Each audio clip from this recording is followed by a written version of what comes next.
What is half wave dipole या फिर design of half wave dipole हम कैसे डिज़ाइन करें.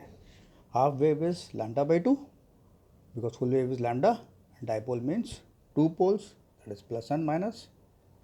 हाफ वेव डाइपोल क्या है? एक लीनियर कंडक्टिव एलिमेंट है जो कि पतली तार से बना हुआ है ना. पतली तार है, कंडक्ट करेगी और सीधी लंबाई में है, लीनियर हो गई है. जहाँ पे उसकी लंबाई जो है is equal to lambda by two that is wavelength की आधी at the target frequency. Frequency जिस फ्रीक्वेंसी पे हम ऑपरेट करेंगे, you know how to calculate lambda is equal to C upon F.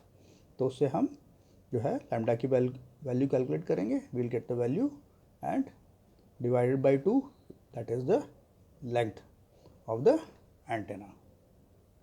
तो हम इस एंटेना की तार को लेंगे, इस तार को लेंगे और उसके को बीच से कट करेंगे. All right. तो जो गैप जो बनेगा, ओके, वहाँ पे हम वोल्टेज को इंट्रोड्यूस करेंगे. All right. तो वोल्टेज कैसे इंट्रोड्यूस करेंगे? दो तार जो है, एक तार ऊपर एक तार नीचे, और वहाँ से वोल्टेज से कनेक्शन देके इसको जो है एंटेना के थिन वायर पे हम डालेंगे. ये गैप को आप यहाँ देख सकते हैं. All right. This is gap written. This is gap जो है कट करके जो हमने गैप क्रिएट किया है आधी रास्ते पे. ओके. दैट मीन्स आधा एंटेना लैम्डा बाई टू का भी आधा एंटेना ऊपर है और आधा नीचे है. इससे एंटेना क्या होगा? जब हमने वोल्टेज को इंट्रोड्यूस किया तो एंटेना दो पोल बन जाएंगे उसके. दैट इज अपर पोल और लोअर पोल. ऑलराइट. क्यों बन जाएंगे? क्योंकि यहाँ पे अल्टरनेटिंग अपोजिट इलेक्ट्रिकल चार्जेस हमें मिलेंगे. एक तरफ प्लस मिलेगा और एक तरफ माइनस मिलेगा. जो कि ऊपर अगर प्लस मिलेगा तो नीचे की तरफ माइनस मिलेगा. नीचे वाले कट वाले पोर्शन पे के नीचे तो वहाँ पे माइनस मिलेगा. फिर 180 डिग्री शिफ्ट के बाद क्या होगा? ऊपर माइनस चला जाएगा और नीचे प्लस आ जाएगा. ये shift in the charges 180 degree के बाद जो है चेंज शिफ्ट जो हो रहा है चार्जेस का, तो इसके कारण दो पोल बन रहे हैं. दैट इज़ वाई इसका नाम डाईपोल पड़ गया है. From the two electric charge concentrations existing at either end of the conductor. ठीक है. दो electric charge concentration that is plus और माइनस. ऊपर प्लस है तो नीचे माइनस. और 180 डिग्री शिफ्ट के बाद या 180 डिग्री बाद में जो ऊपर माइनस हो जाएगा और नीचे प्लस हो जाएगा. हमारे डिस्कशन में हम एक्स वाई जेड को कुछ इस तरीके से लेंगे. X Y and Z. तो एक्स वाई हमारा प्लेन है जिसके ऊपर जो है तार जा रही है और नीचे तार जा रही है. तो that is X Y plane है ना. इस प्लेन को लेके हम जो है हमारा डिस्कशन रहेगा इस पर. तो प्लस जेड डायरेक्शन में ऊपर और माइनस जेड डायरेक्शन में नीचे अलोंग द हॉरिजॉन्टल प्लेन जो कि एक्स वाई है, उस पर तार जो है ऊपर नीचे जा रही है. That is Y, that is where हमारा एंटेना फॉर्म कर रहा है. बीच में हमारा फीडिंग गैप है. फीडिंग गैप जो है आधा फीडिंग गैप के ऊपर है एक्स वाई प्लेन के ऊपर और आधा एक्स वाई प्लेन के नीचे है. इस डायग्राम को फिर आप देख सकते हैं. थिन वायर आपको दिखाई दे रही है. टॉप में प्लस एंड माइनस चार्जेस जो हो रहे हैं that will keep fluctuating after every 180 degrees. Okay. Length is shown is lambda by two. Lambda by two का भी आधा पोर्शन जो है, full length is lambda by two and इसका आधा पोर्शन जो है ऊपर है एक्स वाई प्लेन के. This is X Y plane. और आधा पोर्शन नीचे है एक्स वाई प्लेन के.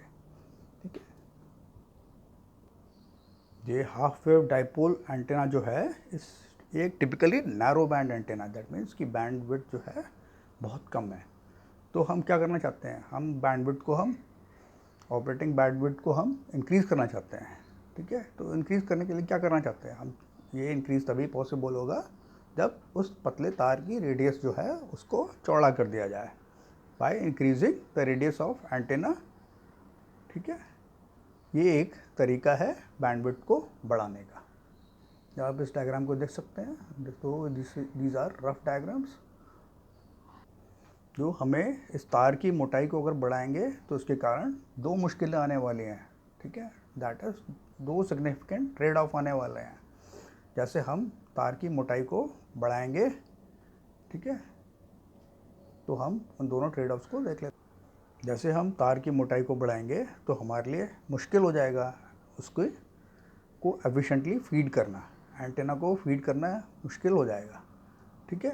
इसके कारण स्मूथ और इवन ट्रांजिशन जो हम चाहते हैं करंट का जो है वो उसको पाना मुश्किल हो जाएगा। Along the body of antenna हम स्मूथ एंड इवन ट्रांजिशन चाहते हैं, ओके, लगातार कंटिन्यूस और स्मूथ ट्रांजिशन चाहते हैं, वो हमें मुश्किल हो जाएगा पाना। जैसे जैसे हम चौड़ाई बढ़ाने की कोशिश करेंगे, चौड़ाई बढ़ाएंगे तो उसके कारण क्या होगा, वो अफेक्ट होगा फ्रिंजिंग फील्ड्स के। अब ये फ्रिंजिंग फील्ड्स उसके बढ़ जाएंगे। तो ये फ्रिंजिंग फील्ड्स क्या हैं वो देख लेते हैं। ये फ्रिंजिंग फील्ड्स क्यों हैं? हमने तार को लिया है, ऊपर और नीचे से कट किया है, बीच में तो गैप है ही, ऊपर और नीचे कट किया है, तो उसके कारण जो है क्या हो रहा है वो हम पता लगेगा कि हमारी जो है ये हमारी लंबाई है एक्चुअल एंटेना की, यहाँ से this red portion from here to here, okay.